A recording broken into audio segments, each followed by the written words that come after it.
Hello everyone, my name is S.Strunk and this is my video presentation on a case report, Pavlovian conditioning as a risk factor of heroin overdose death. This is for Module 5.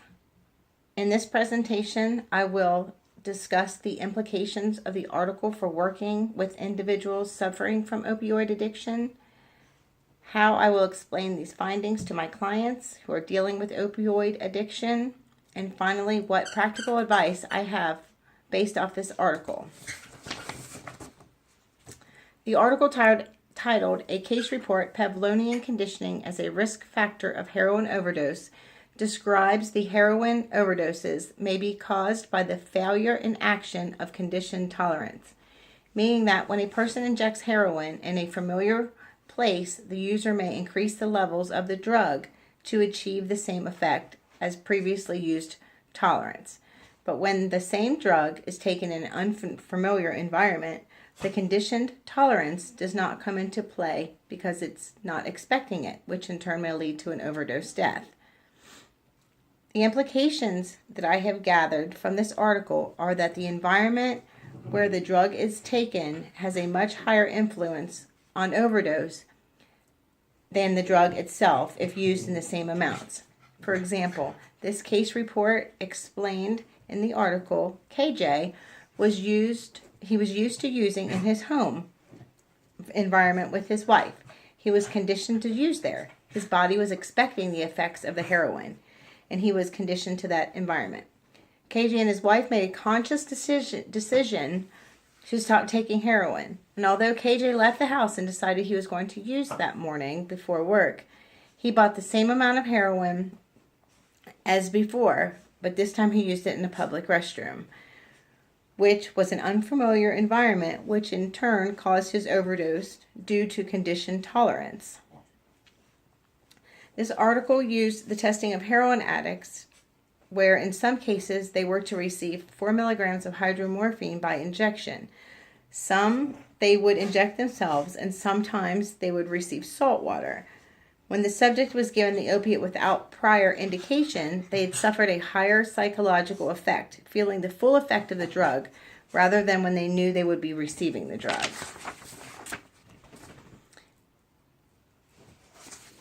In conclusion, it is safe to say that familiarity when using opiates is safer when attempting to use in an unfamiliar place. When a person is conditioned to an environment and expecting to receive the effects of the drugs, they are less likely to have the fatal overdose. In my opinion, I think this is why we see a lot of times people overdosing in public bathrooms in unfamiliar places. We had a case here in Ohio where someone had overdosed in a portalette bathroom during the Bengals game, and it was a place that they were very unfamiliar with using. So, which in turn caused a higher risk of overdose. In counseling my clients, my style of counseling involves meeting the client where they are. And I tend to use their terminology more than I tend to use clinical terms, which usually tends to hold the client's interest more when what it sounds like is coming from a textbook. I would begin by asking questions regarding what environment they would usually inject heroin in, and if there are any times where they used in unfamiliar environments, and what the outcome was of the unusual environment.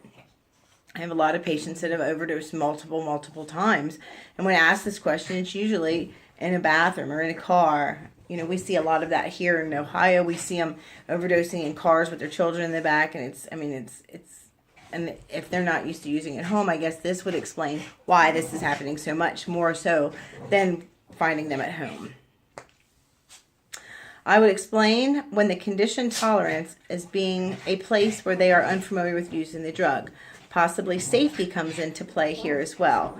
When a person feels at ease when injecting, they can increase the tolerance and feel safer. They're safe at home. They don't have any of the outer influences coming into play when they are injecting at home. They feel, as I said, they feel safer. But when an addict is in an unfamiliar place, they tend to rush what they are doing. They have a more of an adrenaline rushing because there's that fear that they may get caught. They're rushing. They're putting more heroin into the spoon possibly, or into the injection more than they would regularly do anywhere else. They're fearful of getting caught. I would discuss the study of KJ and see if any of my clients can relate to what he's done in this one, and begin a discussion with that. I would get the view of the client on this case study. I would let them read part of it, and we could go from there and explain what condition tolerance is as being a way our body reacts to using drugs in an unfamiliar environment. And from a harm reduction point of view, if they are going to inject heroin, they are more likely to survive if they are doing it in a familiar place. The practical advice that I have is what I touched on in the previous chapter, being that when an addict is in a familiar environment, they're at ease. They feel comfortable without fear of getting caught or rushing. But when an addict is in an unfamiliar environment, for example, the public bathroom, they are being rushed. They have that fear of being caught. I've discussed this earlier. They are shaky. They are scared. Their adrenaline's pumping through their veins. Their regular ritual is not being followed. And I believe that adds to the condition tolerance of the drug and increases the risk of overdose.